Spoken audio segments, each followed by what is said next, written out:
Hey guys, Noel here, and it is Thursday night, and it's getting to be reasonably close to Friday morning, depending on how you look at things. So while family's asleep, I thought it'd be fun to do a live stream for the Noel ComiX YouTube channel. I really have no idea what we're gonna play tonight. Family's just they're asleep. I have smudges on my glasses. See if this fixes it.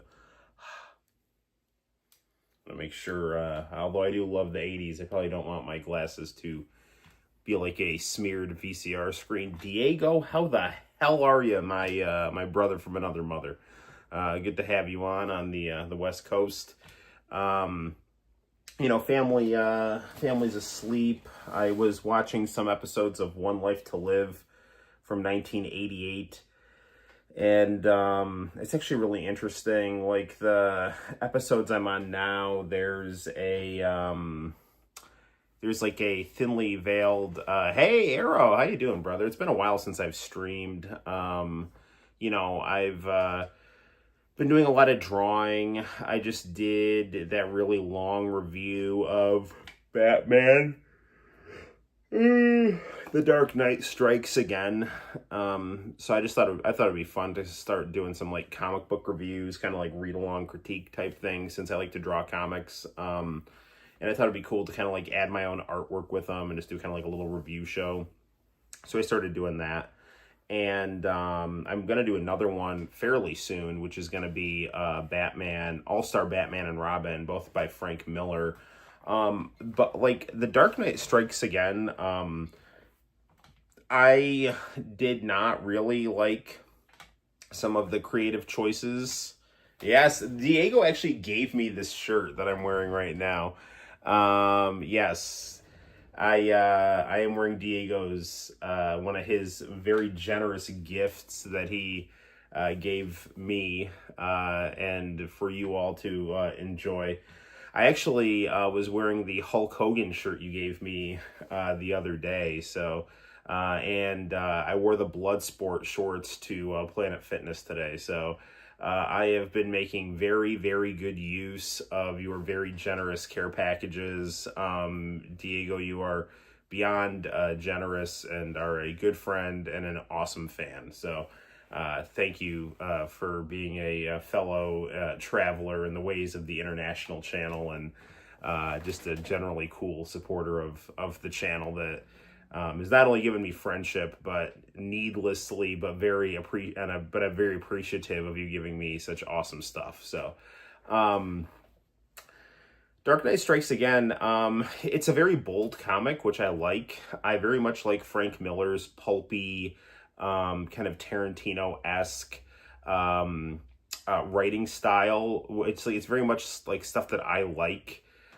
In the sense, like, I like this genre. I don't care that you don't like this genre. I'm going to write about what I like unapologetically, and that very much has that vibe in Dark Knight Strikes Again. And I love like the kind of the bold color palette. But some of his artwork in that book, some of it was cool and some of it was just not good. Like, it was very hard to follow what he was doing, and some of the proportions were wonky in ways that were not aesthetically pleasing.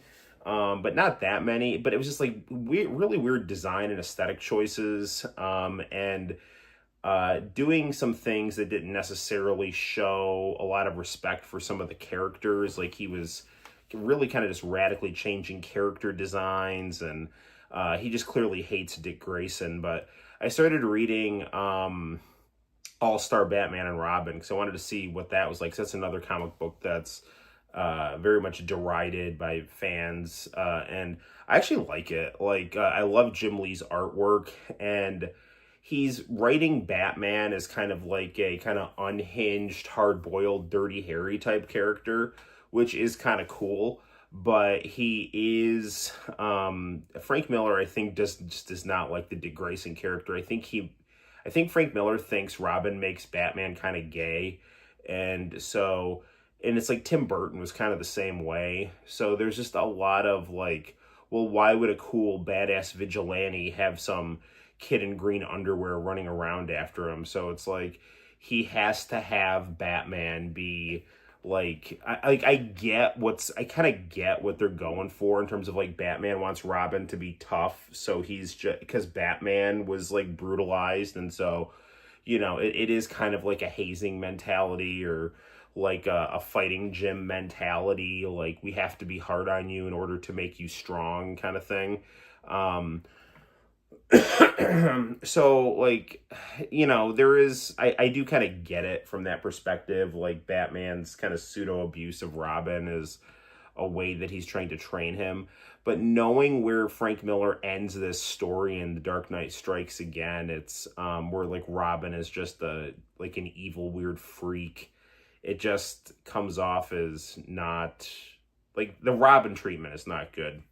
But I do like every superhero is a kind of a hard-boiled badass, and Jim Lee's artwork is excellent. So I did some artwork for that's on the channel. John, how you doing, brother? And I'm going to be doing a review of that pretty soon. Politics, before we get down to, I don't know, maybe we'll start tonight with international channel tapes and then work to video games, because we haven't seen international channel tapes in a minute. The big political hot topic is the whole Epstein stuff. This now has become something that Democrats all of a sudden care about because it's now bad for Trump. If you want to take someone down, money and women, that's going to be what does it for you. I'm joining now temporarily because I'm not in my apartment, but we'll join permanently when you get there. Well, that's cool, man. You do your thing, man. And, we always have replays up too. So, do your thing, no rush. And if you want to go catch back up, then, we'll be on when we're on. And if not, just watch later and leave a comment. So we appreciate you, man. So yeah, let's talk about this. I actually don't think this scandal is as big as him bombing Iran. Like, actual people... See, this is the thing that kind of, like, bugs me, is that, like, the United States has become so desensitized to imperialism that it's just kind of assumed, especially since 9/11, that, well, of course the United States is going to illegally invade and bomb countries. I mean, that's just what we do, It's like... Dude, those are called, like, war crimes. Like, what are you doing, man? Like, this is not okay.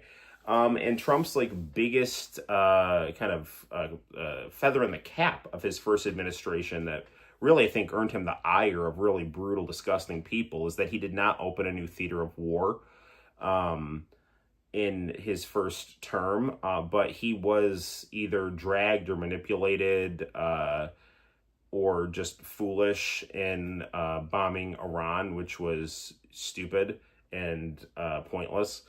And Trump was already negotiating and was getting results. And seemingly, Benjamin Netanyahu and Israel just, I don't know, they convinced Trump to bomb Iran. And thankfully, he took the off-ramp when it was available to him. Which was really good, but that is absolutely an impeachable offense. Same thing with bombing Yemen, like reopening the Biden-Obama Yemen bombings, which had, stopped after the ceasefire that Trump had really, awesomely achieved when he first got in. But it's almost like, that really pissed off a lot of his base. And one of the really awesome things for Trump's supporters is they don't just blindly, like, for as much as people want to say that, MAGA is a cult, like, a lot of that is Democratic projection. The Democrats were the ones that would turn on a dime, Joe Biden's competent. Oh, actually, it turns out he was senile after all. Like, just stuff like Hunter Biden's laptop is Russian disinformation. Actually, it's real. And the same way, like, they did stuff with COVID, like, and I'm not saying not to be careful during COVID, but a lot of it was just like, masks work. Well, actually, they don't work, like, stuff like, so it's just like the Democrats would, like, turn on a dime, and just were very cult-like in their kind of unhinged desire to destroy Donald Trump. And turning blind eyes to the things that their people were doing that they were, criticizing Trump for doing. and just, framing Trump for treason and just all this stupid, disgusting, insane stuff that Democrats were just totally blindly doing. But when Trump has started some bullshit, his base has been pushing back on him, and that is awesome. And it started with the bombing of Iran, which was illegal, and Trump took the off-ramp the second he got an opportunity to do that. So that's good, and that's better than, a lot of, presidents have done. So he deserves credit for that, although he never should have played Russian roulette with that scenario. But the Epstein list, okay, Trump's name is almost certainly on this list. I mean, let's be honest here, right? The thing is, I don't know what this list is. Okay, like, we have to, like, no, it's a bad thing no, it's not a bad thing you don't follow politics. And I don't even know why I talk about politics at the start of these. It's just become kind of a pattern for me to kind of vent. A lot of gaming streamers end up talking about politics because I feel like, we all grew up playing video games. It's a hobby. But then as we become like older and more intellectually inclined, we become aware about politics, and, nerdy people like abstractions and things like that. And politics lends itself to that. Here's the deal. Okay. So Jeffrey Epstein clearly was running a blackmail operation with underage prostitutes. Like, that is, I think, fairly obvious. His, apparent suicide looks extremely suspicious. There's no actual footage of the death. He's clearly got all these powerful people compromised. He's now been arrested, and now it's like, oh, you're expendable, and now we can do away with you. All signs point and speculation point to that. I think from the mid-2000s onward, a lot of people were apolitical, ended up having some kind of political opinion over the years, especially people that played games, yeah. Well, they went to college, and then, and I mean, and a lot of crazy shit happened, too, it's kind of hard not to pay attention to. So, okay. Trump's big thing, like Andy Jackson, Santino's doing well in soccer, like Andy Jackson, Trump's favorite president, Trump's whole thing is like, I'm going to do away with the corrupt establishment and then replace it with me and my friends, So, and that is just what Andy Jackson did. Part of that corrupt establishment was like, oh, you guys are doing really sleazy things. Now, the problem is that, like, in the sleazy things is having sex with underage prostitutes in these, like, weird, elite, just kind of sex party type things is what it seems like, which is clearly not good. But, like, we're not getting to the root of the problem here. Like, I feel like there's a lot of incendiary rhetoric that is, like, true and in certain cases, but in other cases, I don't know what people are actually being accused of, because there is no information. Like, the information is just what we can all see in terms of, like, this guy has ties to Intel by various people's own admission. He's got a lot of ties to the Israeli government. The Israeli government seems to have Trump over a barrel. And he died under very suspicious circumstances, being involved in very sleazy stuff. Now, a lot of people will say, like, this is a child rapist ring and stuff. And, like, I don't know what that is supposed to mean, because the thing is, these terms have become so just thrown around that I don't know to what extent you're referring to statutory rape, which is not good, but that's consensual sex with, like, two functional adults, and then something really dark and disgusting, which is, like, we're dealing with, like, two different things here. And if we can't distinguish these things, we're there's, like, some type of, like, okay, this is stuff that, like, politicians and, like, rich people do. They, have call girls and things like that. And, and a lot of these call girls are, like, young women who may be underage and make bad life choices because they've had a, shitty upbringing, or they ran away, or, some pimp or madam, caught them, gave them a good line, and then they decided to buy into that lifestyle. Like, I've read a lot. I have a minor in women's history, so I've read a lot about, like, prostitutes and their agency and sex work and all the stuff like that. And, like, nobody there is saying that, the prostitutes are just, just brainwashed dupes or anything like that. You know, I mean, obviously they're making like terrible, terrible life choices, and we have to like get to the bottom of like why these people are susceptible to these kind of life choices and like snuff that out at the root, you know, like make it so that women don't turn to that kind of stuff because it's exploitative and it, you know, it cheapens them and, you know, just in general, like it's like people should not be like in the flesh peddling trade here, just whoever you are, right? But it's different, like, you know, hooking up with Tracy Lords, who was, you know, an underage sex worker who looked like functionally indistinguishable from a woman, and like forcing yourself on a prepubescent kid, which is like the worst thing you can possibly do, you know. So, and the thing is, like, all these terms are just being thrown around indistinguishably. And if you don't, like, get to the bottom of, like, what people are talking about, then you're just going to end up with a lot of hysterical speculation. And the problem is that all of that is illegal. And so these politicians who are, like, taped with, like, a 16-year-old versus, God forbid, you know, like, they don't want to, you know, come clean for either one. And now everyone just has no idea what kind of depths of depravity is going on here, because there's different degrees of wrongdoing here. And I think, you know, Trump, who, you know, runs beauty pageants and Miss Teen USA and things like that, I mean, he clearly likes young, pretty women. And I'm sure he, you know, like, hooked up with various types of prostitutes that were probably under 18, you know. And now he doesn't want to get caught. And so now he's just trying to gaslight people into saying this stuff didn't happen. Same, and it's not just Trump. It's the Democrat darlings too, like Bill Clinton. So, yeah, dude. So like, this is, the thing is like, we just need transparency. We need to find out who's guilty of what. And we need to, you know, like people who, I mean, I don't know if charges would be brought or whatever, but it's like, if you're just a politician who just made some like really, really bad choices with, you know, like a, you know, in a statutory type thing, like, I think you should just come clean and say it was a mistake. It was consensual.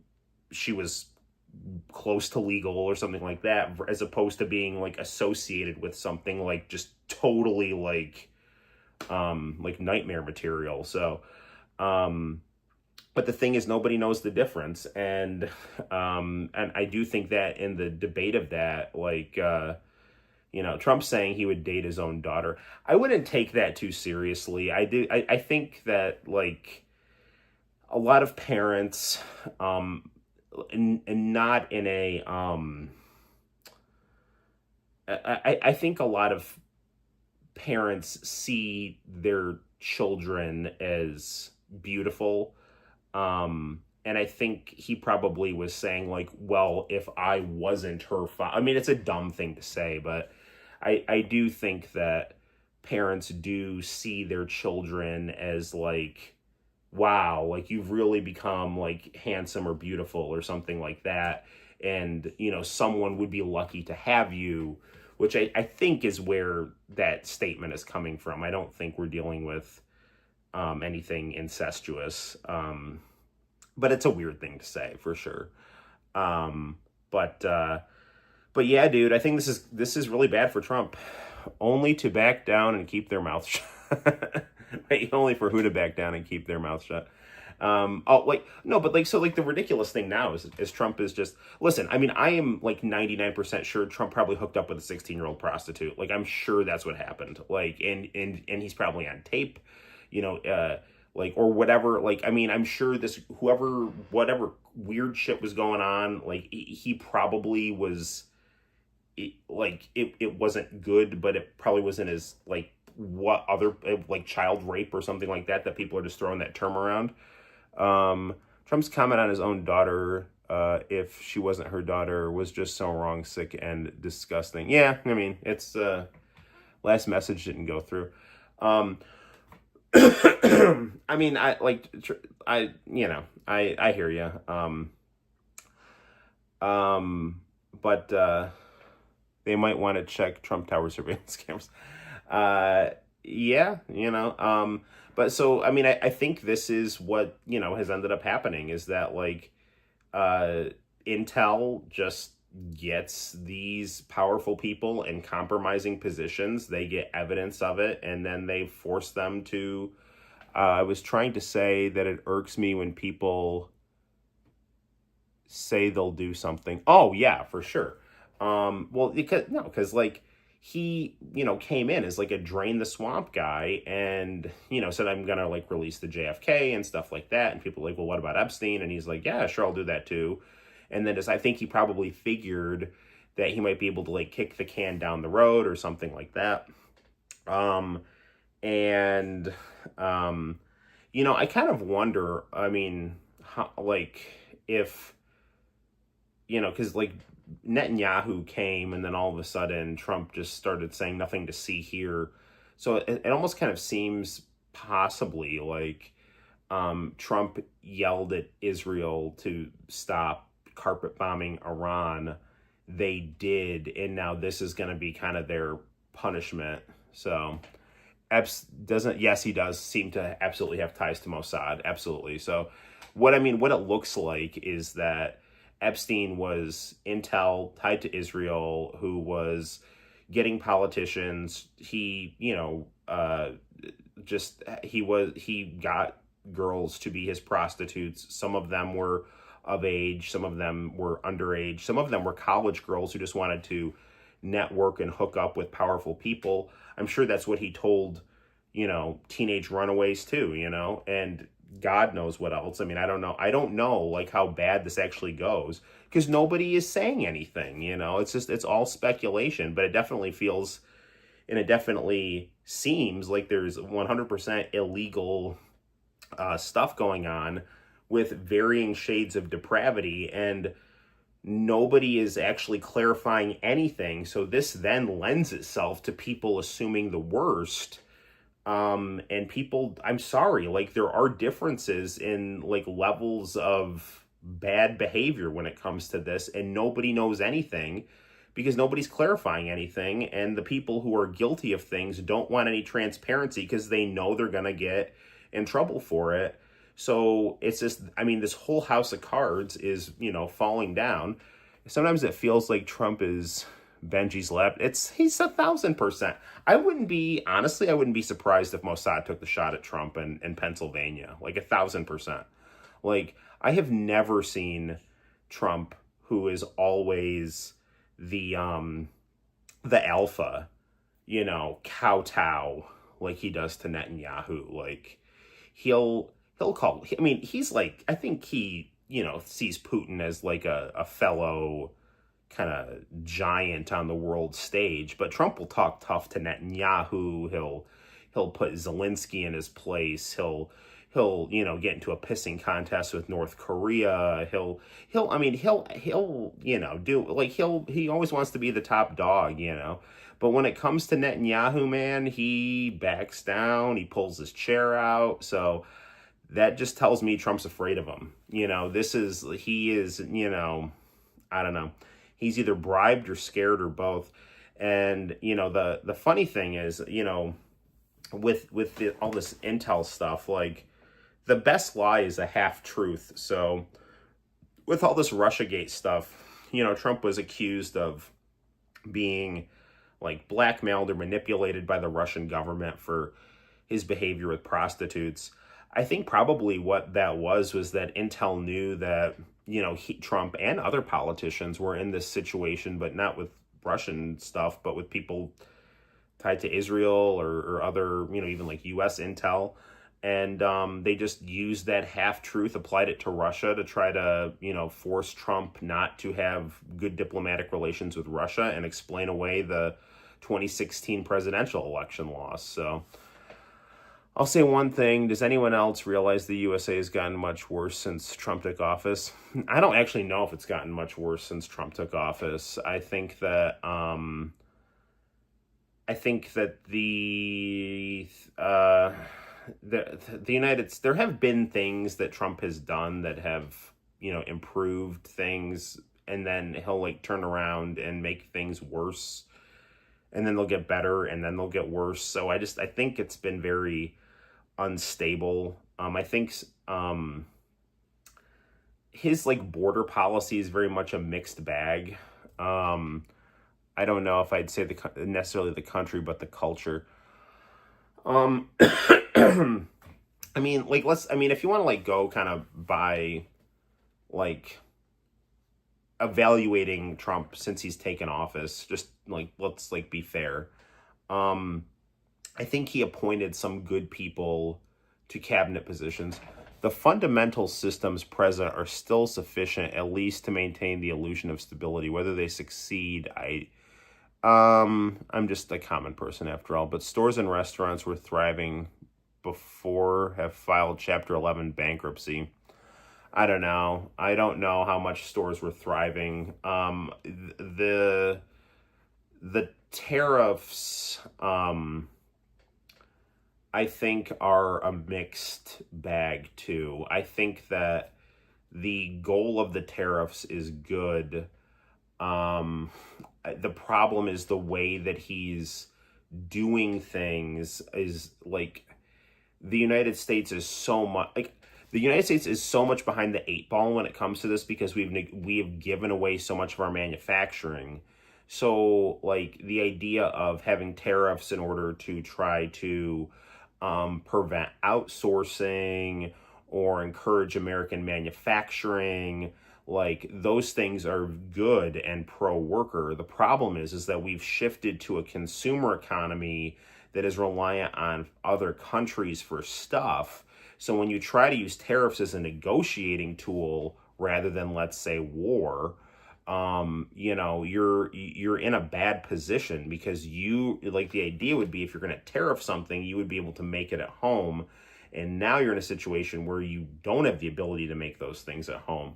So, I mean, the idea in terms of, has standard of living improved or not improved? I would say it's consistent with Biden levels. So I don't think he's fixed anything. In terms of, would you say that the U.S. is downhill or a roller coaster? I think roller coaster, especially with Trump is Mr. Boom and Bust. The immigration thing is interesting because that again is basically a pro-worker, pro-U.S. worker policy. The problem is that in his kind of, I think, real estate mind to get rid of squatters, or to try to reach Obama-Biden levels of deportation, he has, I think, told ICE to act enthusiastically and potentially recklessly. But the other thing, like there are instances where there are American workers that just don't want to do certain types of jobs. So, illegal immigrant labor is, serving a purpose, let's say in like agricultural labor or something like that. At least that's what I hear from some farmers. It's like, well, we can't, we have a hard time filling these jobs. These immigrants are willing to do the jobs, But the thing is like you need to make sure you're paying a legal wage to those people, whether they're legal or illegal. I mean, there is a huge anti-worker element to illegal immigration, which is why all these like wealthy, media outlets, I think, are, raising hay about this because they like their cheap labor, and not having a cheap, scared, disposable labor source is bad for their bottom line.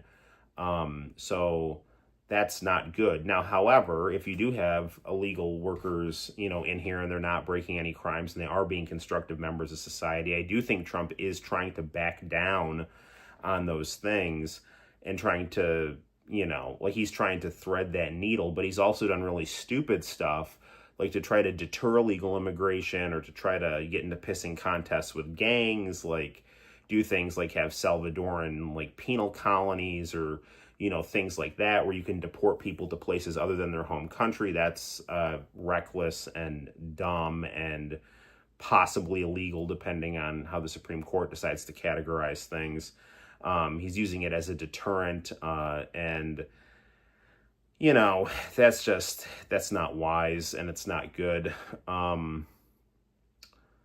So, and that's actually kind of Cheney-esque, which is ironic since Cheney, do you think that the stores and restaurants that filed for Chapter 11 what stores and restaurants are you talking about? Like, I'm not sure. I mean, there are, there, I mean, a lot of retail stores are closing. I don't know how much that necessarily has to do with Trump's, I don't know, like tariffs and crackdown on illegal immigrant workers. I think it has more to do with Amazon and online driving out brick and mortar stores, which I don't think is good either. But that's an economic trend that transcends political leadership. So like, I mean, and the other thing too is like having a tighter border is good for things like keeping drugs out. That's another thing that actually is good for combating the deep state because, you have intel agencies that, use like the drug trade to help prop up foreign governments they like. And that has disastrous impact on American communities, homelessness, meth addictions, just things like that. So the border policy is complicated. And then his foreign policy, it's like it's good and then it's not. Like, he has been generally good on trying to force a peace deal in Russia and Ukraine, so that's good. He originally got a ceasefire in Gaza, which is good, but then he just backed down and let Israel started doing whatever it wanted, and now he just complies. He starts bombing Yemen. Now he did stop bombing Yemen, and then he'll do things like he'll start negotiating hostage releases, but then it's like Israel gets mad and he just backs down and does whatever they say. But I do think his base is turning on him for a reason because, you're right. I mean, he promised change. And I mean, I didn't even bring up in terms of him being so pro-Israel, he started to implement these like European style anti-Semitism laws. And then, in a couple of cases, he just revoked green cards and used these like thug deportation tactics where he just, snatches people off the street and, throws them in a prison in Louisiana just because they criticized Israel, and that counts as some kind of international, anti-Semitic, pro-Hamas conspiracy or something like that. That's all bullshit that is ruining his presidency. And again, I think if Israel didn't have so much power over him, he probably wouldn't be doing that. But he certainly has messed up quite a bit. It has been a mixed bag, but he's very much veered into, because of the people I think he has cut deals with, his poor life choices, stuff is starting to catch up with him. It's probably the big corpos being able to buy way more than the mom and pop store. Yeah, I agree with that. No, that's absolutely true. I'm trying to look at the chat here. Hold on. Can only say so much. 10 years ago, I would have been 11, 12 years old to see enough of what's happening, but too young to really engage in any of it. Maybe this is really the end of, on my end, folks being give or take my age are all steadily becoming more in tune. That'll happen when you hit your 20s. I don't think it's impossible for a store to stay up if it can maintain... I don't think it's impossible for a store to stay up if it can maintain a niche and adapt with technology. I think you mean can't. A lot of time it feels like that never really happens. I feel like if there are... I think you're right about the niche thing. There are a lot of stores that, they give you something that like Amazon can't, even if that's just like a community experience or just like kind of rare, obscure things, like, for example, I like to go to Cortland Reuse, which I'll like buy like vintage electronics there and stuff like that for the game room. It's like, Amazon doesn't stock any of that stuff. Like, I used to love to go to the comic shop and just kind of go through old comics and things like that, you know. So there's definitely community things that, you know, or just even conveniences that, you know, I mean, Amazon's cool. You can, but it's like, do you really want to wait 2 days for something? Just go run out to your corner store, you know, or run to Walmart. Anyway, so, you know, lots of craziness going on politically. But you know, but the thing is, it's like, you know, Trump's base, they're doing what they're supposed to do, man. They're holding his feet to the fire. They're holding the administration accountable. They're not just rolling, because the thing is, it's like, they see Trump as a tool for change, not a fetish or like a living god or something like that. Like, you know, Trump is the only, you know, anti-establishment person that has been able to have any kind of success, and that's why he got elected. And as he is sold out to the establishment, people are calling him on it. And he is, I think, trying to thread a very difficult needle of dealing with corrupt people participating in that corruption, while at the same time trying to have a kind of quasi-distinct identity to it, and just kind of work with, or kind of have a feel for the common man, because, you know, he's, you know, kind of New York City, where he just kind of pounds the pavement with a whole different bunch of people and promotes pro wrestling and boxing and UFC and things like that. So I do think he does have some anti-establishment leanings and sympathies, but at the same time, he understands who you have to do business with in order to get results. And at the same time, I think he's a weak person who engages in hedonistic activities and has allowed his greed and hedonism to compromise him, which is not unique to him, but it makes him vulnerable. And that's what's happened. And now he's in a situation where he promised to release these files. The guy who is behind it all is tied to the government that, you know, wields the sword of Damocles over his head. And he's guilty of some of this stuff, and he doesn't know what to do, because he's an anti-corruption populist candidate who's guilty of things that he's now compromised by, because he chose to participate in them because it was easy and fun to be with a young, pretty girl when you have a lot of money. Anyway, it sucks that some of these places I think of as third place for a lot of people that just buy and sell stuff. Man, why the hell are these the people we get into office? Because they're the ones that network and have money and power. Anyone who's honest gets stamped out immediately. Even taking everything at face value, he's almost 80, isn't he? Is he going to last another 4 years? I hope he does. I mean, he's got potential. He's got all the potential in the world, and he always just gets in his own way and sabotages himself. And everything about him is a double-edged sword. Everything about him is a boom and bust cycle. His whole life, he's on top of the world 1 second and declaring bankruptcy the next. And that is, you know, I saw like a comedy routine with Robin Williams where he was like, Donald Trump is just real life Monopoly, you know. It's just like, you're on boardwalk 1 second, you're in jail the next. Being a president is a pretty stressful job, I'd imagine. Yeah, it's not a job I'd want.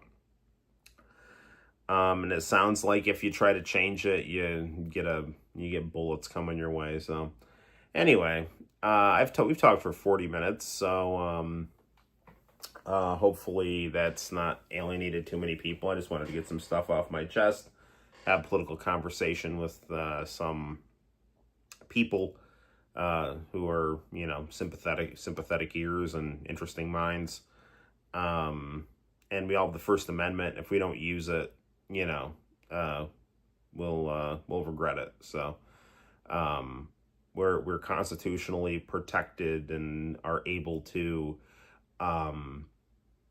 hold our leaders, accountable so that they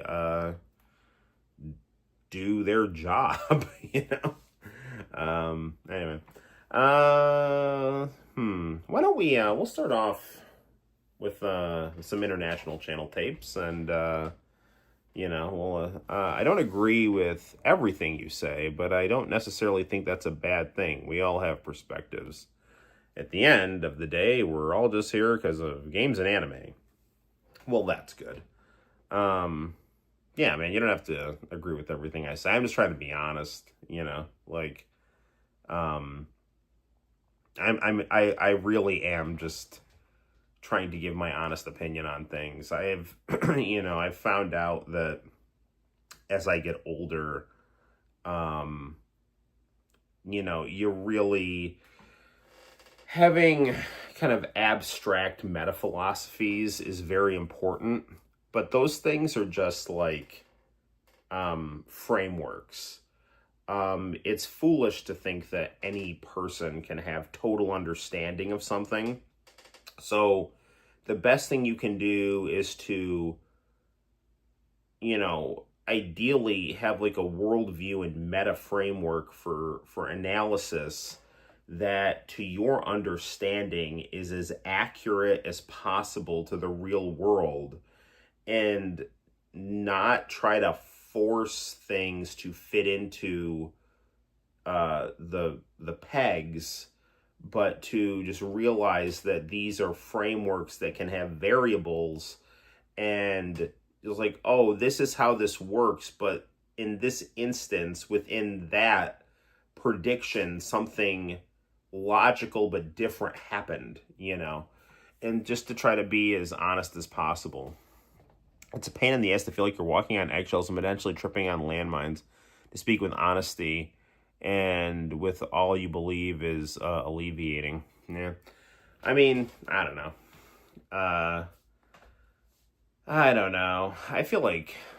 Sometimes I feel like nobody agrees with me on anything.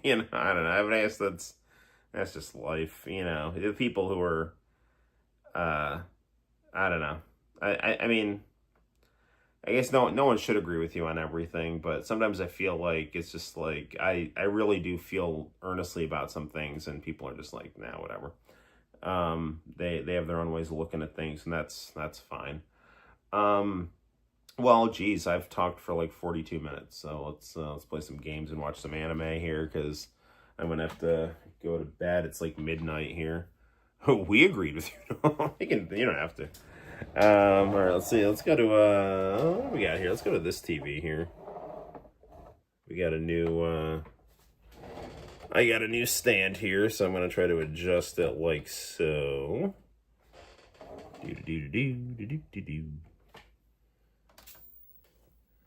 All right, what do we got here?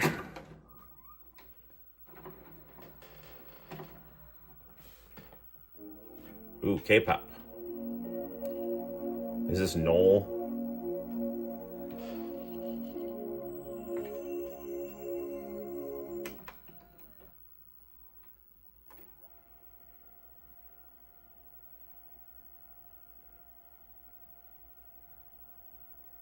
Some Korean music countdown.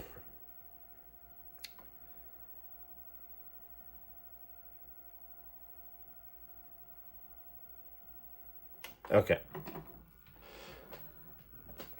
Well, it gives energy cubes. Turns out are giving me and my dog cancer. And we'll sue him for that, too. The law offices of Bluster and Dollar. We sue robots.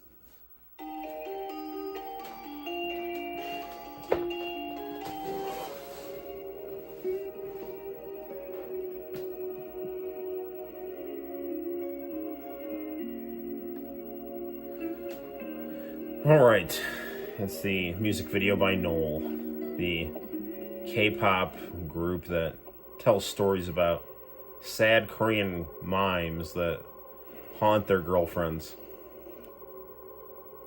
This was an alternate storytelling for Sting. Yeah, dude, so This is really funny. So I bought a laptop at Cortland Reuse, and I had my friend look at it, and the bottom was bulging out, and he's like, dude, this battery is like really swollen. You have to get this thing out of here or it might explode. So, I mean, it wasn't like going to explode, but it could if I wasn't careful. So he's like, you got to get this thing out of here. So I took it to his house, and he kind of performed surgery on it and like got the bloated liver out of that laptop, and I threw the battery in a dumpster at Lowe's, and I'm ordering a new one. And then the other thing too, this is crazy. I'll show it to you. Like, I bought this receiver. Yes, the song is dedicated to me. That's right. Turn it up a little bit. Actually, I don't want to wake up my family here. I bought this receiver that like was a Sony receiver from the 80s. It was like silver, and it had this like 80s picture of this Japanese girl like glued to the top of it. It looked really cool. I took it to my friend and Mr. Romano, and it wouldn't turn on. And I like said, he's like, this thing doesn't work. And so I said, well, can I just unscrew the top and use it as a stand for the game room? He's like, oh yeah, sure. So I did that, and then when I like got it out, like the whole thing was just like caked with just like dust and decay, like it has been sitting in some garage. What's the laptop? I mean, it's not very, like, it's got to be from like the 20 teens or something, you know. It was just some old lady's laptop. Like, she passed away, and her kids just threw the laptop at Cortland Reuse, and I bought it for like $10, and I bought a new battery for it for like $30. So I've ended up with a laptop for $40. I got to get the battery installed in it though, but it's funny, like, her Facebook page is on it, and it's like, happy heavenly birthday, Grandma, and I'm like, what? Like, it's got her, like, stock websites and her obituaries, like, bookmarked and stuff, so.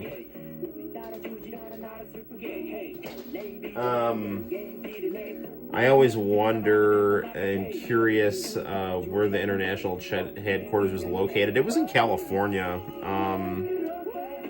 I would get stuff from Gary Wallace, so International Channel was definitely in California. I can't remember exactly, but I know they advertised it on commercials. The laptop storage was not cleaned out. No, it wasn't.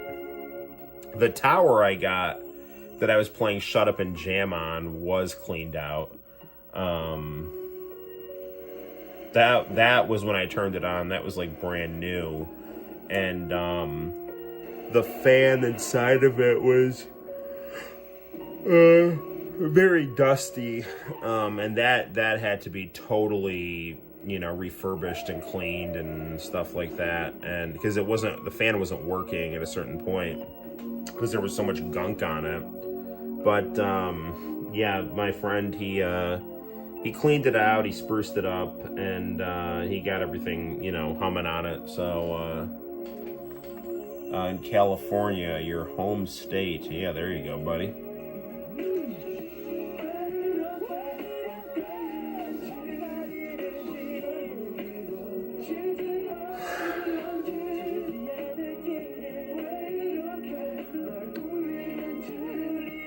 Noel. Destiny.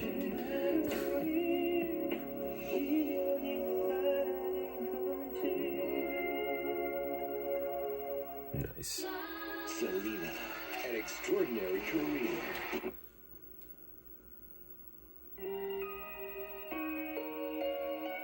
I'm pretty sure I have this song on the channel. Ah, yes, it's not the 2000s K-pop without melodramatic love story and somebody dying. You got that right.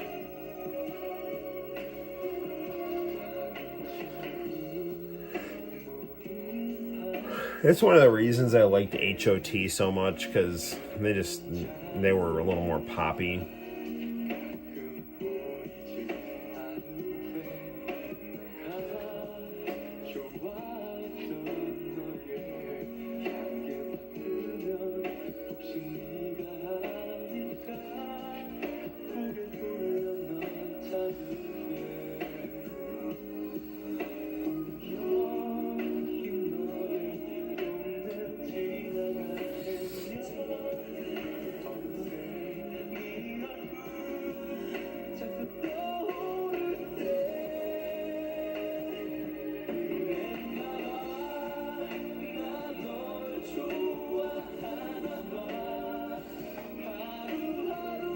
song's got, it's like slow, but it's got a nice melody to it.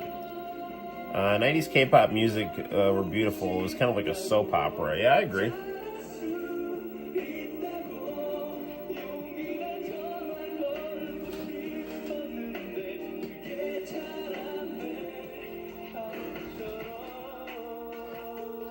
I'll probably be much more fond of older K-pop, at least around the late 2000s. That's probably because that's what I grew up with. Yeah, I really like,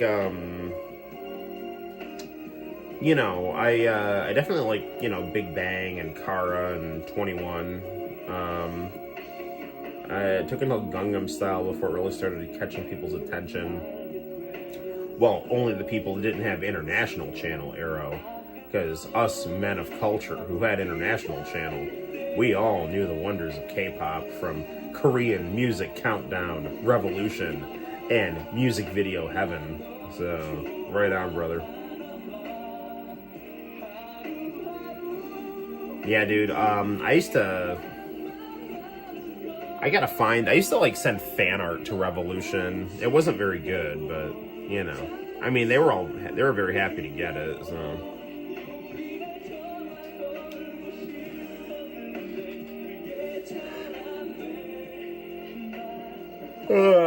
I love drawing comics and manga, but I don't know. I feel like nobody likes my stuff, but whatever, man. I'm just gonna keep drawing, but like, you know, like upload something and it's like 3 views or something. It's like, I mean, it's pretty esoteric, but whatever. But I feel like, you know, I want to draw what I love, you know, and just stay true to my vision. So like, you know, like, quality goes down when you're just trying to please people, so you just gotta be true to yourself and draw what you love, you know, and so I'm just trying to do my thing, and, but apparently everyone's like, yeah, no, I don't give a shit, so, anyway, whatever, so, but, I don't know, I mean, if my life can be drawing comics, playing video games, watching cool international channel style stuff, and, you know, having a living where I can live in a nice house and support my family, I mean, that is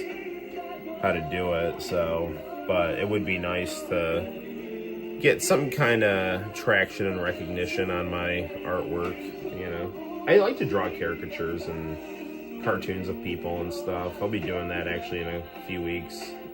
I think it's summer vacation. It's like you love summer vacation, and you like really start like not wanting to go back to school. Even though I had a pretty good year this year, but it's just like teaching can suck. You know, I mean, it's good. I'm happy I do it, but it can be a grueling job. I love those guys. Mr. Ajo. I never watched this one before.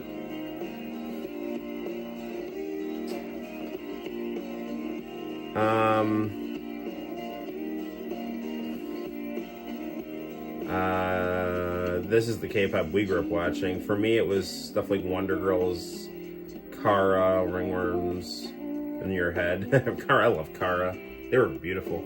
Do what you feel is your desire most from your heart. Is that what inspired you when you were younger? Yeah, dude, I grew up, I wanted to be I still do want to be a comic book manga artist, but like, I mean, the American comic industry is such a tire fire, you know. It's like you can't make any money in it, and it's like, I mean, I'd probably be considered like not good enough to even get in it, but I mean, I think the stuff I make is interesting, you know, and it, you know, I know how to draw, like, I definitely have a style and a vision, but I don't know, like, the stuff, I feel like the stuff in American comic books is like, it's all like, it's very cliquey, snobby, art school bullshit, you know, like, their stuff has like no soul, you know, it's just like, it's just these like liberal people who live on Twitter that came out of art school, just like drawing boring stuff and writing, you know, toxic liberal political bullshit, and using established comic book brands to Trojan horse that stuff in, and it's just like destroying the industry, and it's destroyed it, and nobody cares because comic books are just like, I don't know, like I guess they're profitable-ish enough to make, or they don't cost enough to. There's not enough of an economic punishment for them, so it's just kind of like, yeah, we'll just have these $2 billion comic companies that just churn out, niche bullshit for, liberal Twitter lunatics. And that's like American comic books, and then manga is like its own thing. Like, it's on the other side of the world, and and you hear all these horror stories about people who like work for Shonen Jump, who like work themselves to near death. But the thing is, it's like when you draw, I know what it's like to just draw around the clock manga, like for when you have these contests coming up, and the thing is, like, it's a labor of love, it's like you're happy when you do it, but you do have to, being able to churn stuff out at a high level is, and kind of stamp it out, and being good enough to draw fast and good is, it's really a beautiful, awesome thing. But you hear all these horror stories about mangaka, like, it's like just working themselves to the point where they're getting health problems and stuff like that. And I mean, it's the Bushido code, man. You live and die for your art, but it's not healthy. So, I don't know. I'm just doing what I can do, but it's discouraging to, draw stuff and just get like no reaction to it, but I love what I draw, so I'm just gonna keep doing it. And I think some people like it, but whatever.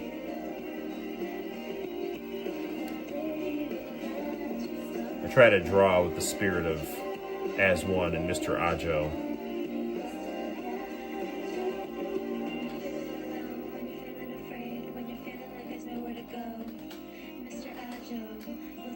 Nobody in the U.S. reads American comic books. Everyone reads manga. That is true. The manga industry is cutthroat, and Western comics industry needs you to fill an agenda. But going indie means control over your own vision. Yeah, that's true.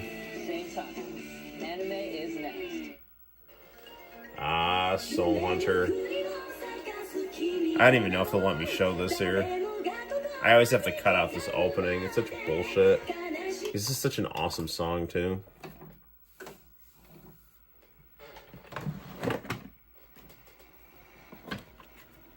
I have baseball cards in this drawer that I just opened up. It has Bobby Bonilla on the Florida Marlins, my all-time favorite baseball player.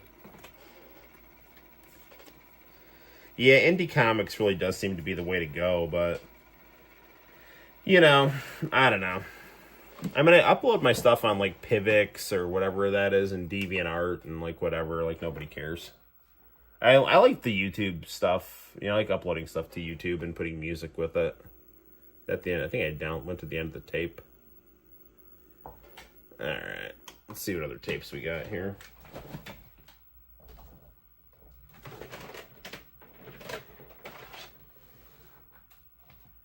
Okay, I yanked this tape out of the shelf. Let's see what we got here.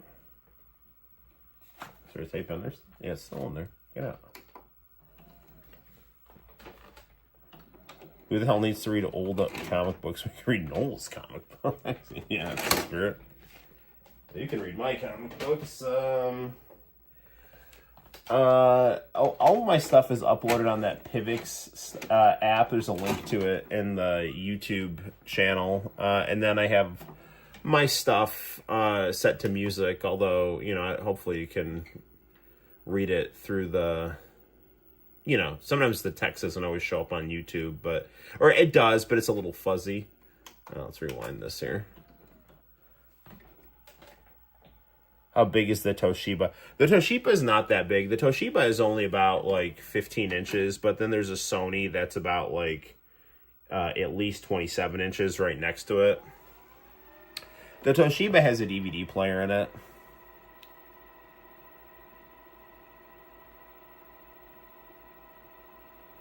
I got this at Cortland Reused for $10.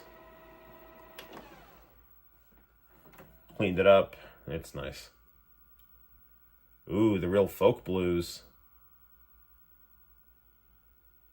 Where's my audio here?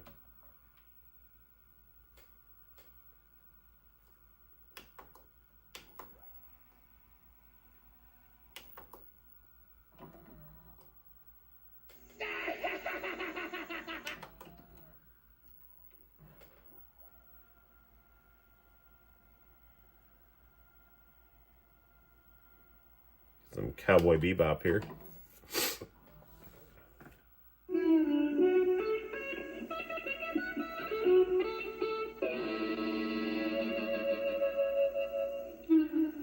See you, Space Cowboy. My favorite television brand is, it's got to be a tie between JVC and Sony. I have an awesome, this is a JVC VCR, and I have a JVC PVM that are awesome. I feel, my friend Mr. Romano always says that Sony is kind of the flashier high profile, but those in the know that JVC is really good. I have I actually found a very highly sought after Dell flat panel at Cortland Reuse. I love Outlaw Star. Outlaw Star is awesome.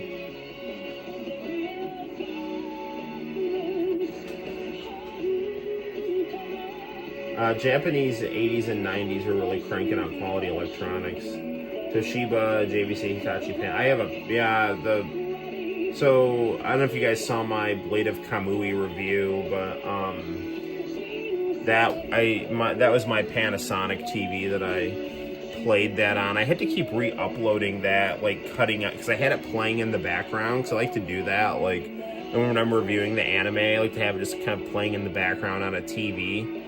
And I did that with Blade of Kamui, and it just kept getting blocked globally. So I had to totally crop out the TV and stuff and uncrop it just for a second, you know. So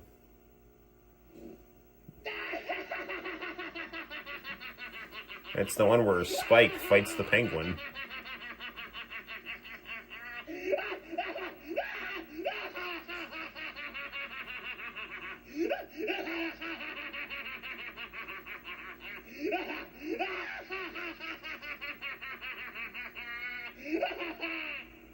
Next episode, Piero LaFou.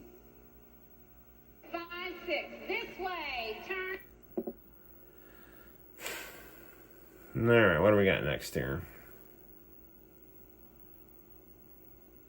Private investigator, pharmacy technician, medical insurance clerk, PC specialist, catering, web page designer, fitness and nutrition, or get your specialized associate degree. As a kid, my folks threw out nice black Panasonic 27-inch CRT for a mediocre flat screen, still shaking my head after more than 15 years to this day. Yeah, dude, that guts you, man. I remember one time I threw out a Dell VGA monitor because I didn't think I could hook anything up to it, and now I realize that, you know, VGA monitors you can hook a lot of things up to, and I didn't know, man. I didn't know. No extra cost. They make it easy and fun to train for that better career. So secure the future you want with career training from Education Direct. Here are those courses again. Call now for free information. There's absolutely no obligation. Call now. I also threw out with no obligation. my aunt gave us an old Apple computer. It was one of those, like, little apples. I don't know if it was black and white or color. It was never turned on. This was, you know, I was in high school and I didn't... My mom just had it sitting in a box, and we all just thought it was garbage, and it ended up getting thrown out when the house got cleaned out one time, and that's another thing I kick myself about. Okay, 3, 2, 1, let's go. Crystal clear, vibrant colors, perfect contrast, and thick scan lines. That is the beauty of CRT, my friend.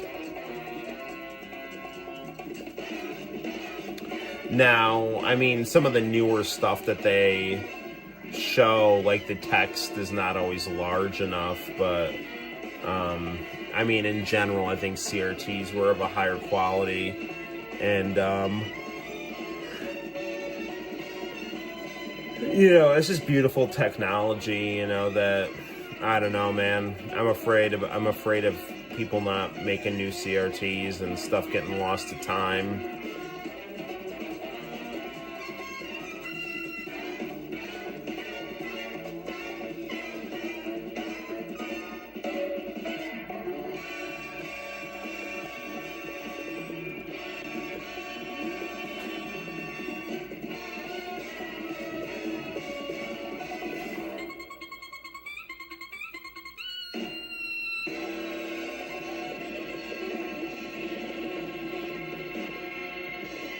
Alright, we gotta fast forward this because Sunrise gets kind of pissy about us doing stuff. I can't go back to flat panels after playing games on an older CRT. I agree. I do have a nice sharp Aquos LCD with a very, very good game mode on it that has basically... I can't tell if it's got any lag on it. I mean, I'm sure it's got to have some, but it's very good. And I do have a nice Dell flat panel monitor. That's good. But nothing beats a CRT. CRTs are the best, especially if you can get like a PVM. But this is a late model CRT, so it's very good. Plus, it's on the smaller side, so it's got a nice tight picture. I actually shrunk the picture down a little bit in the service menu to kind of crisp it up and make sure there was no overscan, but, I might need to actually make it a little bigger. It's on this tape.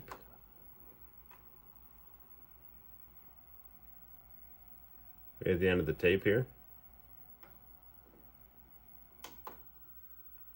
Let's rewind.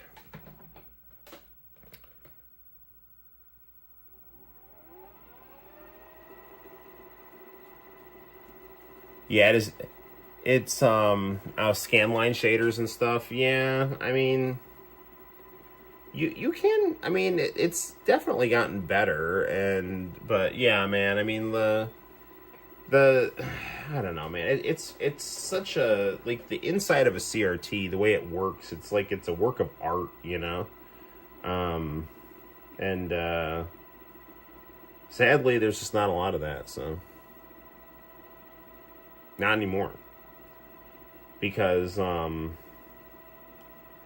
mean, it was just a very expensive way to, make televisions that, required a lot of sophistication. And once they fell out of favor and they switched to this, cranking out these flat panels, like, it's like there wasn't enough of a market to recoup, like, all the stuff it took to make it. And then, I think a lot of the factories got closed down. I know, like, some of these places that made CRT technology were in Ukraine, and, like, the stuff got destroyed in the war, now you've had 20 years of people not making them, so, like, the younger people, aren't making CRTs. I mean, there's definitely a market for them to exist, especially among, retro gamers and vintage technology enthusiasts. It's just not, not enough, I guess. What do we got here? Hey. なんかこういろいろやりたいことがあるんですって。そうです。彼女たちは。はい。綺麗に同時でした。ここの区別がいつもつかない。同じ顔やん。いやほんまよう間違われるやろ。どう考えても。初めての人は。いや俺ら何回も男だ。 What year would have been recording most of these IC broadcasts? I recorded a lot of stuff from 2001 to 2004. Early 2005 is when I lost it. So, I have about a good 4-year period of a lot of tapes from International Channel.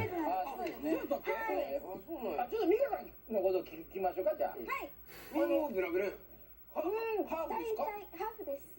誰が誰ですか？お母さんが日本人で、お父さんが白人なんです。もともとオーストラリア出身なんです。近くに教材おるから英語でも教えてもらえる。そうなんですよ。今日もでもかぼちゃんを教えてもらう。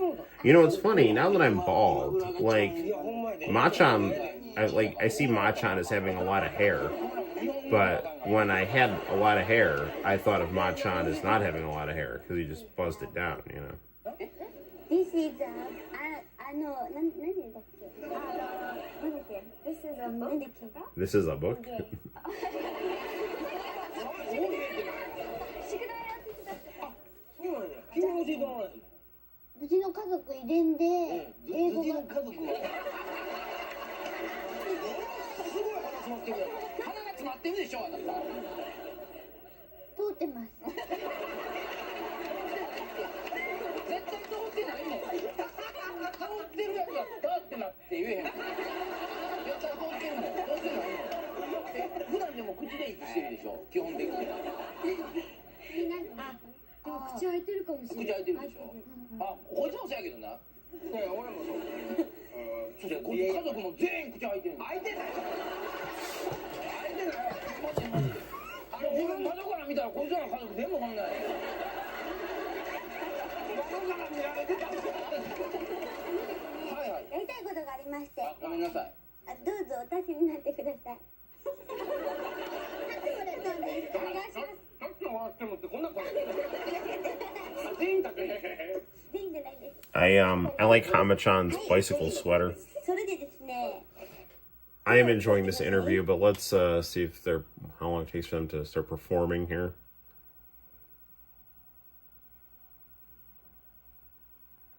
Yeah, they're still going.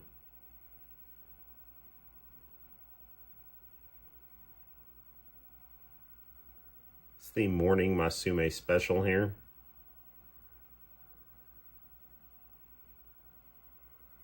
There we go.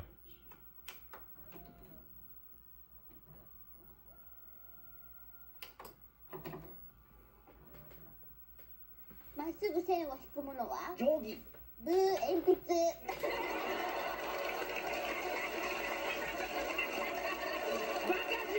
It's Aikago and Nozomi Suji from Morning Masume. See, in this day and age, you can have real-time Japanese English subtitles for this stuff. That's insane. What do you mean real-time subtitles? I wish Hey Hey Hey Music Champ and Music Station were popular in the US. I wish I could watch them.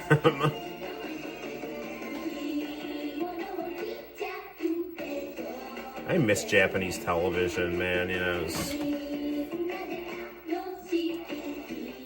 I was watching old music stations and Hey Hey Hey's on that PC I got, and I just miss seeing Japanese commercials too. You know.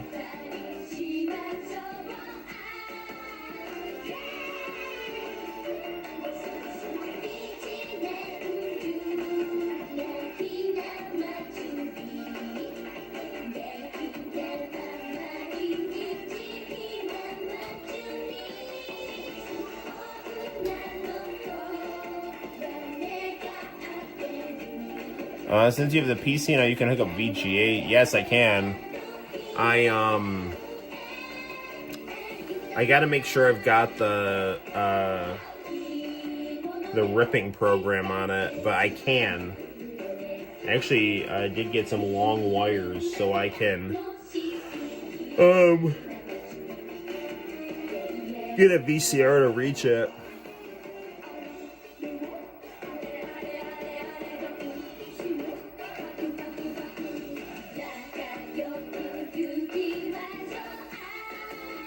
I got some really long RCA cables, so I don't have to like actually move a VCR. I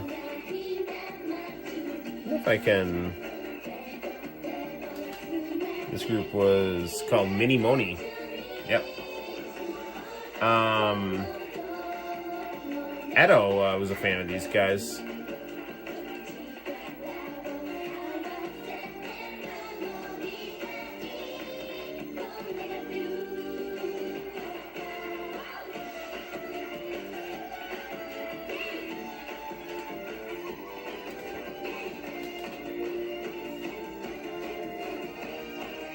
There's a guy in New Zealand that makes pretty good VGA to composite S video scaler. Native 240p and 480i. Ooh, nice.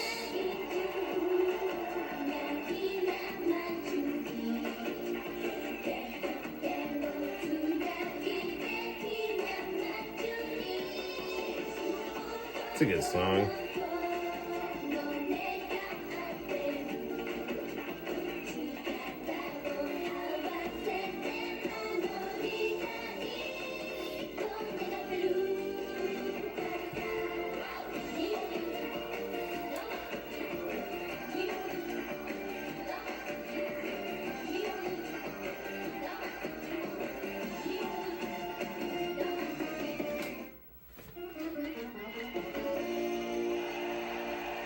I wish I could RGB mod my TV, but I'm not looking to get electrocuted to death. That is a whole thing. You gotta... I would not open up a CRT. Mr. Children. Alright. This is a little...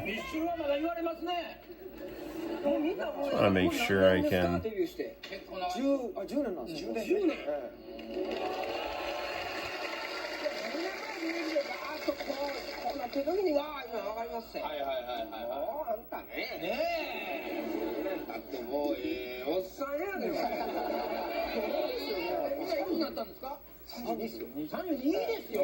feel like the picture was not quite as clear for the Mini Moni performance.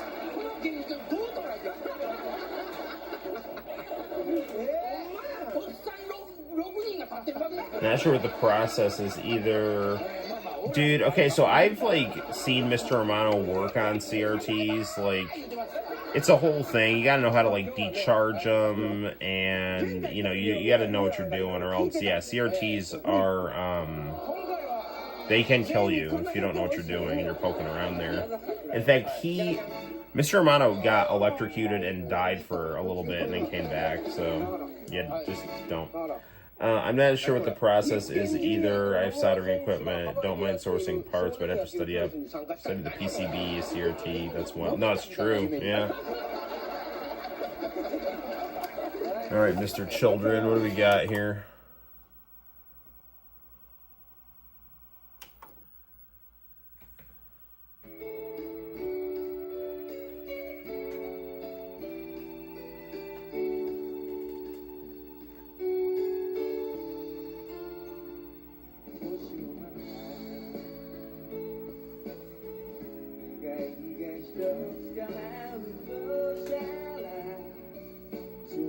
Mr. Children, they're keeping it slow here.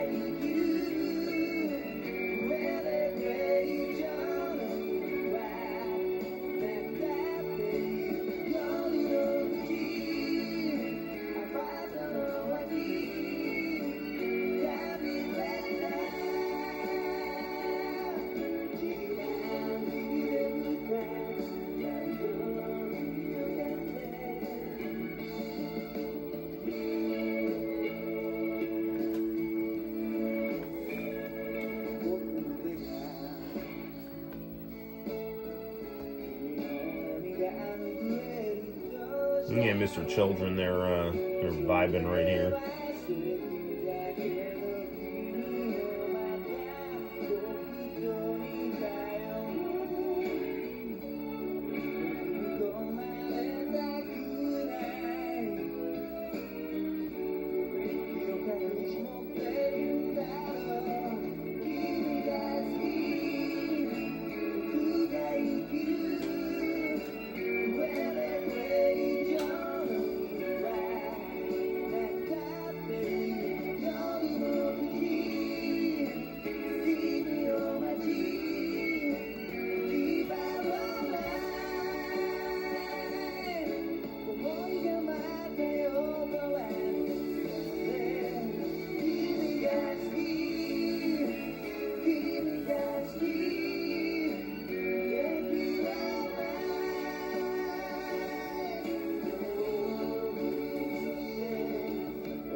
I don't know, Music Station, hey, Music Champ were on.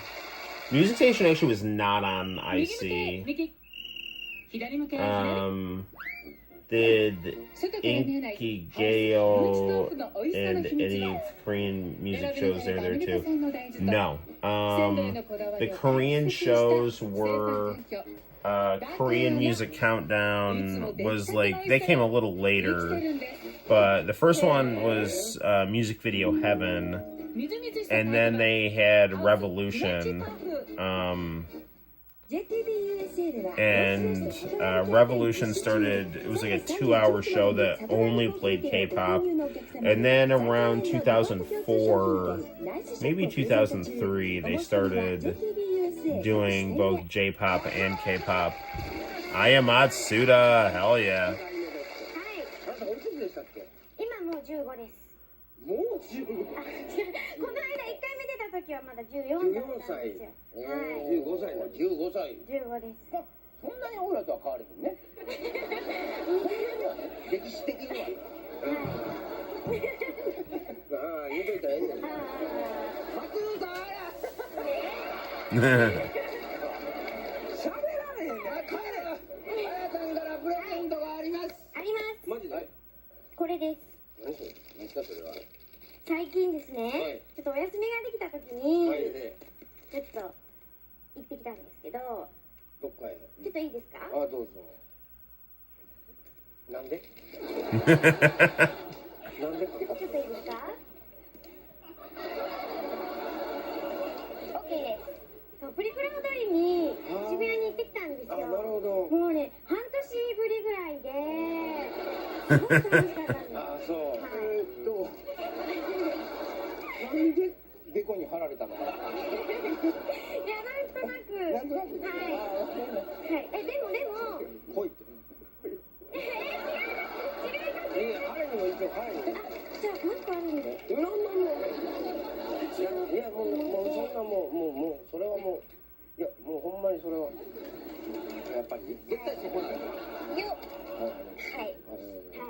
そうでもいつもつんくさんにもプレゼントするんですよ。ああ、なるほどね。はい。取ったらそうなんですってプレゼントするすごい喜んで。あ、喜ぶやん。ね。I'm just enjoying I am Matsuda putting stickers on the cast and crew of Hey Music Champ. いやなんか見たら買ってくれてなかったんで。Stickers that were clearly taken in some kind of a photo booth that young female pop stars in Japan would frequent. あ、ないです。ないでしょ？はい。そのアルバムはこのように存在して。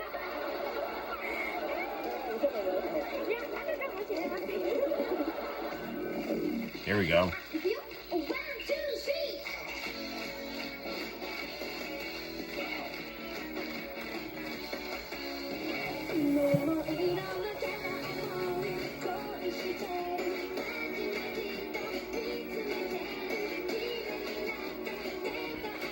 They did a Korean drama on an international channel called Romance. Nice. Nothing, man. We've just been watching Hey Music Champ. We haven't played any games. We've just been watching international channel tapes because it's been so long since we've watched international channel tapes.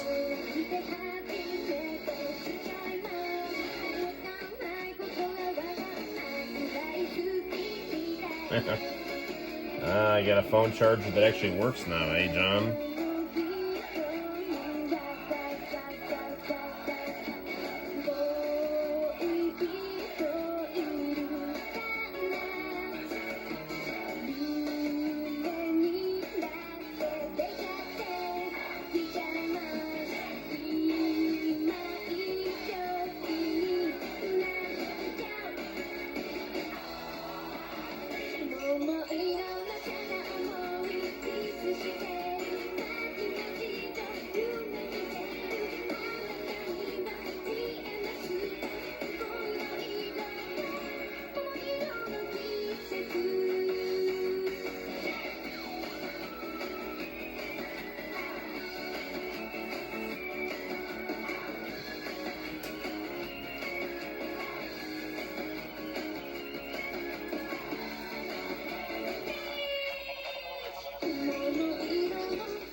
Ah, the scanty. 2回目ですよ。はい。どうですか？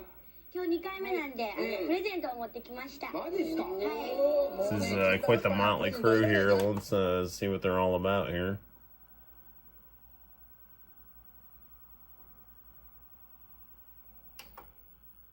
What up, my homegirl?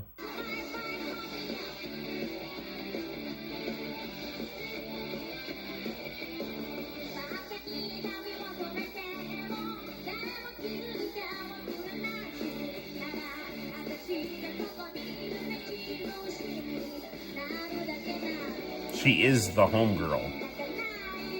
You don't know the power of the homegirl.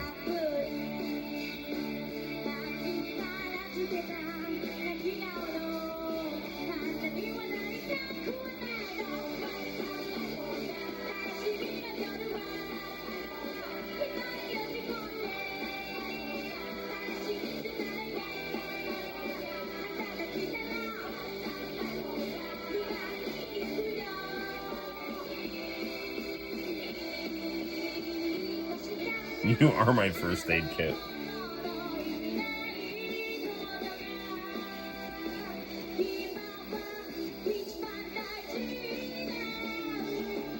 I am Matsura, yeah.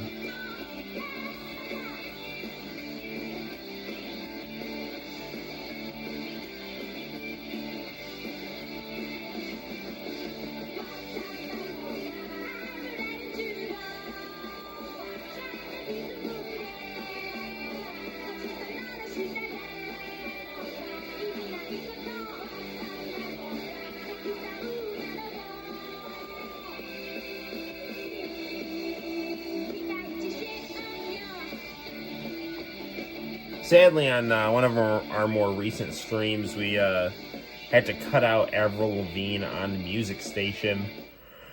Just got some Avril Lavigne vibes.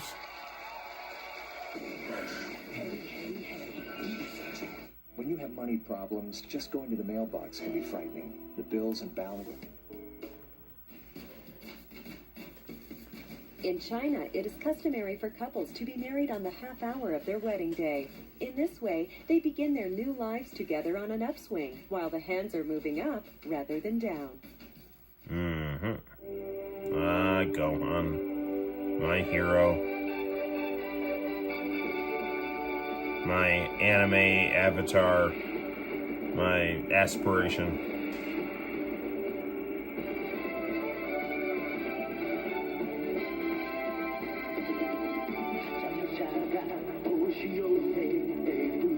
Diego, good going with the song title there, buddy.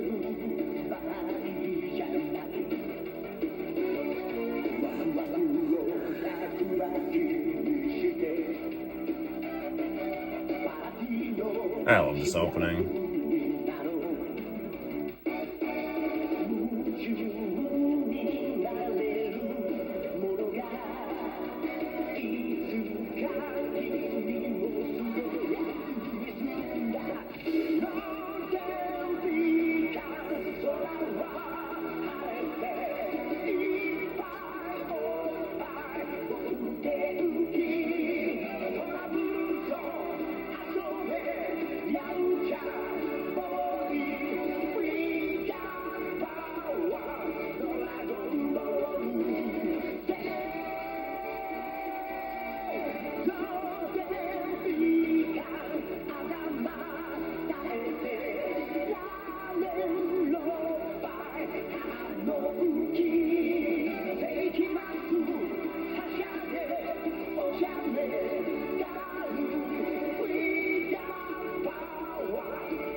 Man, I used to listen to this so often. The Super Ghost Kamikaze Attack.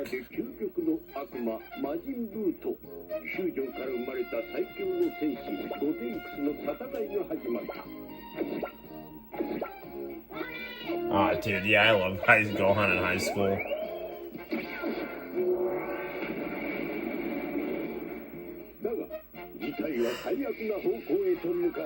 Oh, I'm gonna get in trouble if I don't fast forward this.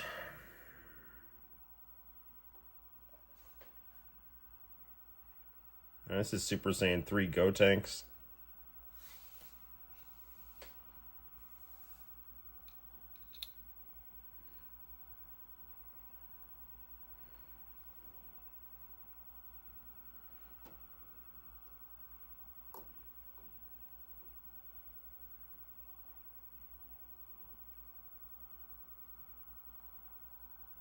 Oh, Boo's gonna kill everyone.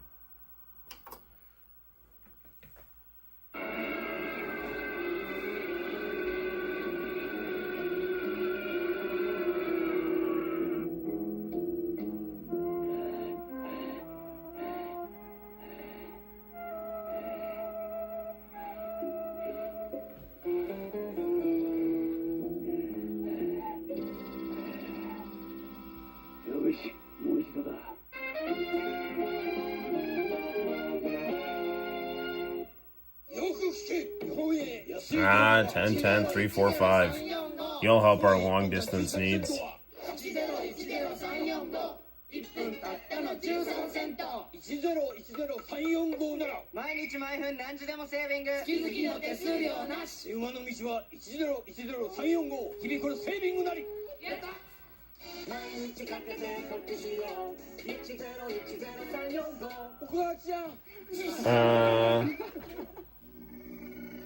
You don't have to fill a room with stereo equipment to fill it with great sound. I think the tape is All you flipped. need is the Bose Acoustic Wave music system. The one where he screams home to the hyperbolic time chamber.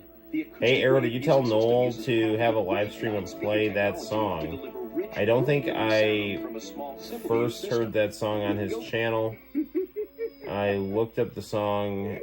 It was used in 2020 for another show. 10, 10, 3, 4, 5 is sadly not still a thing. You don't have to fill a room with stereo equipment for it to sound good. Yeah, but it looks cooler that way. But do your home stereos advertise on the international channel? That's the answer to that. Oh, Boo's eating everyone.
Yeah, so Super Saiyan 3 Gotenks was even with Super Boo.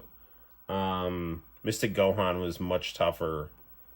And Goku had to merge to beat Super Boo. So, well, yeah. He had to merge to beat Bootanks, but, Looking skin. yeah, Goku was definitely afraid of Super Boo, so yeah, Mystic Gohan was definitely stronger than Goku. It really, I don't know, man. It was just such a waste not to have Gohan and Gotenks beat Boo. Gohan, Gotenks, and Vidal as opposed to Goku, Vegeta, and Mr. Satan. That's what would have made a lot of sense, but honestly, I think Toriyama was just burned out at the time, and just wanted to wrap it up in a way he knew how. And ripping your hair out with wax, forget that. Now all you do is just hold it on, and it's gone. Call now. Oh yeah, gentlemen. Sport, and we'll give you a second. Now, 1-800-797-8855.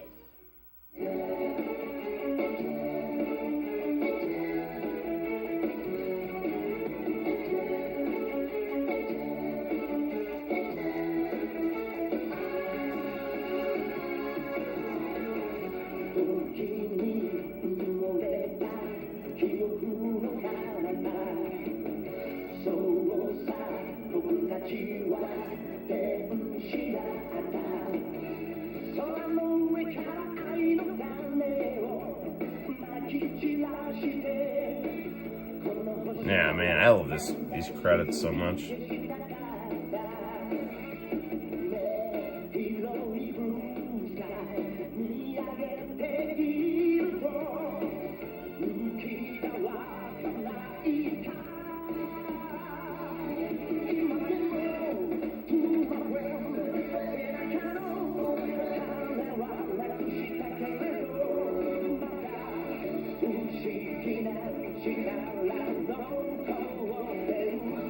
Don Johnson Yamcha is awesome. They really need to give him stubble.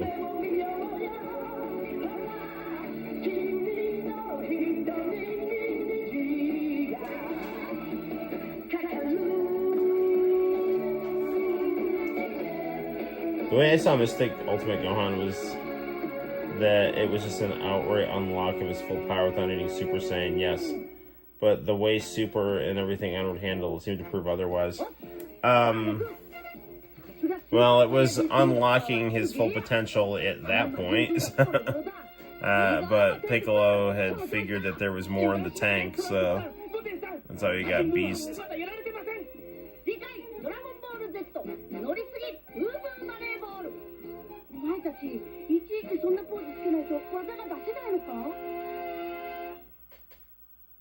Yeah, I love that end of show postcard right there.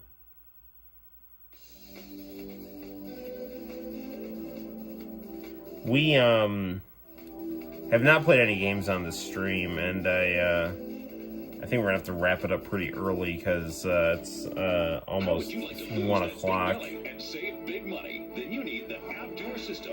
But this Abdur intrigues me.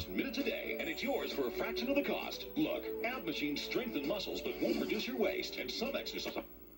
There you go.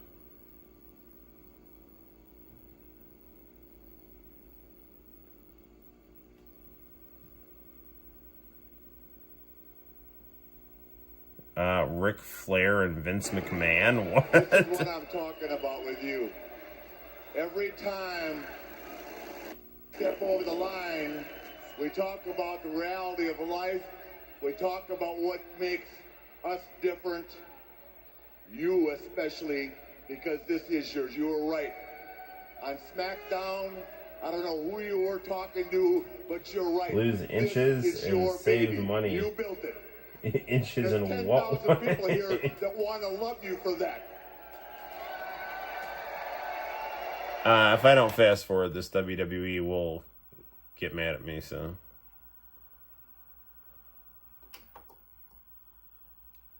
Twists? Try new Pepsi Twist in regular and diet. A lemon twist on that great Pepsi taste. Some people like the original.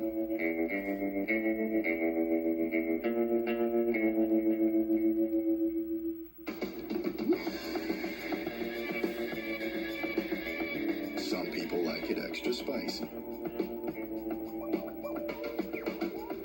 The Civic. Get a taste at your Honda dealer.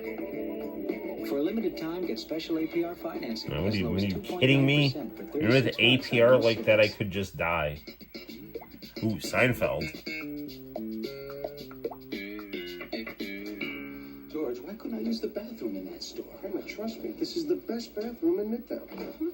He knows. Toilet vent on the left. Exquisite marble, high ceilings, and a flush like a jet engine. Now listen, you better not wait. I'll catch you later. You sure? He knows.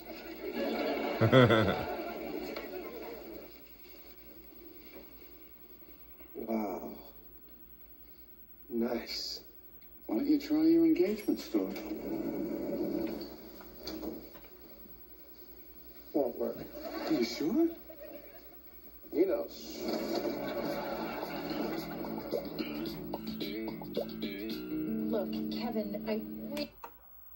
Oh, this is the Bizarro episode.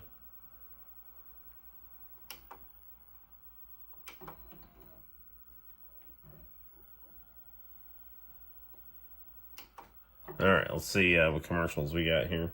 We're going to wrap things up pretty soon. Companies just hate free advertising. Noel's a criminal for condoning these acts. This Friday, the day she enters his life will be the moment it is changed forever. Now, to survive her past, they'll have to play a dangerous game. Nicole Kidman, Ben Chaplin, Birthday Girl, rated R, in theaters Friday. Don't give me color that falls flat. Give me Feria by L'Oreal. The multifaceted hair color. It shimmers from every angle. 2 times the highlights. From vibrant, shimmering color I can see. Give me Feria by L'Oreal Paris. Because we're worth it. Extra soggy, extra crispy, double squirted for extra gloppiness, double breaded for extra crunchiness. Drippy lunch. Get 12 pieces of extra crispy, 2 large mashed potatoes and gravy, coleslaw, and 6 biscuits for only $16.99. I like Seinfeld. This is the most lackluster pigskin party ever. You need help. I'm talking about KFC honey barbecue wings Yes, and these spicy were the barbecue wings. commercials you saw at 2 a.m. when you were young. Get 8 for $2.99 or You're welcome. $7.49. There's fast food, and then there's KFC. I just moved into my apartment, but I got the basics covered. Food, electricity, cable. You know it. But no home phone. Know why? If this were Nobody really else at to 2 a.m., talk we'd to. get No Girls smart Gone guy. Wild.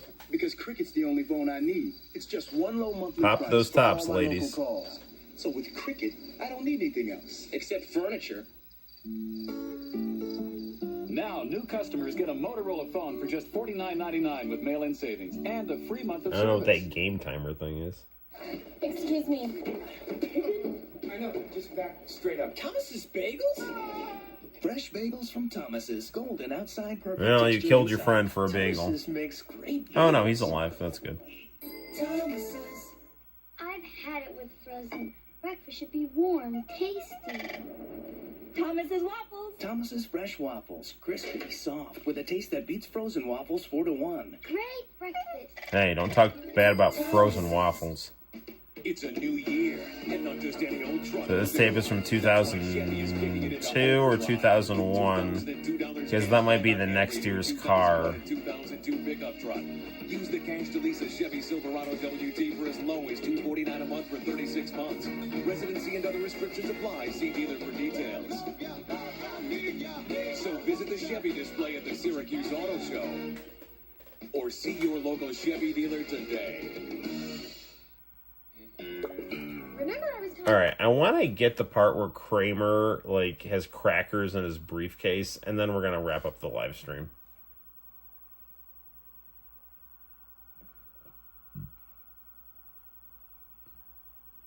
Okay. Okay.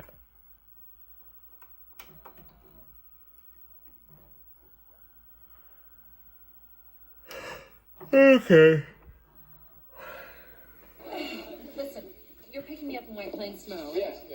Okay. I got my ego. Huge boxes of buttons. Right. Well, if you need an extra set of hands, I know you can call. Jerry!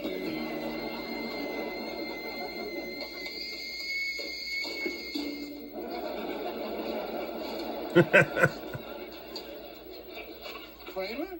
Hey, buddy, hey. It's 8 o'clock in the morning. What the hell is going on? Breakfast. I gotta be in at Brand Leland by 9. Why?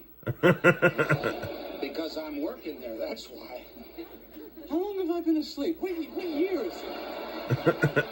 Jerry, I don't know if you've noticed, but lately I've been drifting aimlessly. Now that you mention it. But I finally realized what's missing in my life. Structure. And at Brand Leland, I'm getting things done. And I love the people I'm working with. How much are they paying? No. I don't want anything. I'm doing this just for me. Clearly. So, what do you do down there all day? TCB. Taking care of business. Yep, I gotta go. All right. I'll see you tonight, huh? Forget my briefcase. Well, what do you got in there?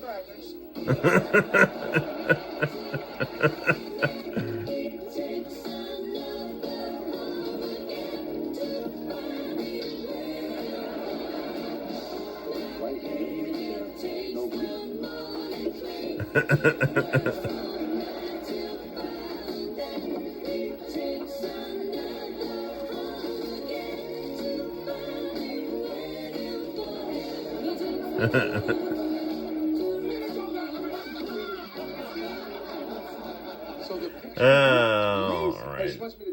Okay, we gotta wrap this up here. Okay, so whoa, all right. It's sorry, I'm gonna put my hand in front of the camera there. Well, it's been fun. Thank you for watching the stream. Actually, normally we don't play the international channel tapes because we play so many games. Now we've not gotten to the games because we've played so many international channel tapes. So, but rest assured, we'll get some more some gaming live streams and stuff, game reviews, comic reviews. We'll do a new Noel show pretty soon. So thank you for hanging out. I'm gonna go catch some Z's. I gotta take the kids to the zoo tomorrow, so that should be fun if I'm lucid enough when I get home. Maybe we'll do like a video or something. Check out the artwork videos, like and comment those if you feel so inclined. Yeah, I'm gonna hit some Z's. Arrow, thank you, my friend. I really appreciate your friendship and you swinging by. And same for everyone in the comments and all that good stuff. So until next time, guys, zoo vlog coming. I don't know, man. Maybe. I don't know. I think I probably have to pay attention to the kids. I'm not good at multitasking, so. Okay. I'll take some pictures and upload them in the post section on YouTube. Maybe I'll post a picture of a giraffe or something. So, anyway, until next time, guys. My name's Noel. You take care. I'm gonna hit the hay, get some Z's, and I will see you in the very near future for more fun and excitement on the Noel ComiX YouTube channel. Good night for now. See you soon. Bye bye.